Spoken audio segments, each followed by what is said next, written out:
Écoutez bien. Thought, through, though, thorough, tough, rough, cough, plow. Et pour finir, enough. C'est un vrai chant de mine phonétique. Allez, on se lance. Pour y voir clair, il n'y a pas 36 solutions. Il faut les prendre un par un. On va les décortiquer ensemble, son par son. Et on verra bien si une logique se dégage, ou pas d'ailleurs. Premier mot, thought. Ici, le OU se prononce comme un O long et ouvert, un peu comme thought. Le G, complètement muet, il est juste là pour la déco. Écoutez, thought. Et dans une phrase, I thought about it. On enchaîne avec through. Et là, attention, changement radical. Le son devient un OU long comme through.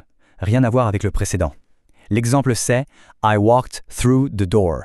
On l'écoute encore through. Autour de so, celui-ci est assez simple finalement.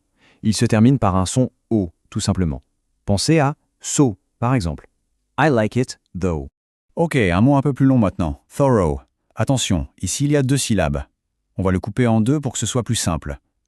D'abord thir, puis o, ce qui nous donne thorough. Thorough. Par exemple, dans la phrase « He did a thorough job ». Ah, voilà une bonne nouvelle. On va en grouper 2 d'un coup, tough et rough. Pourquoi? Parce qu'ils riment, c'est parfait.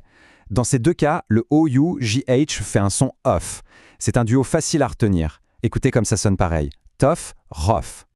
Et on repart sur autre chose, avec le mot cough.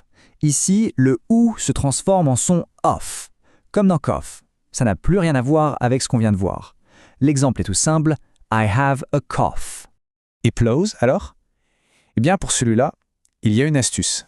Ça rime avec now ou cow. C'est le son ow, comme dans plow. Facile, non?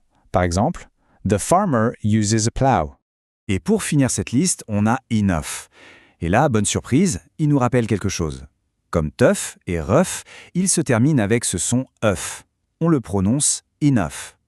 La phrase classique, that's enough.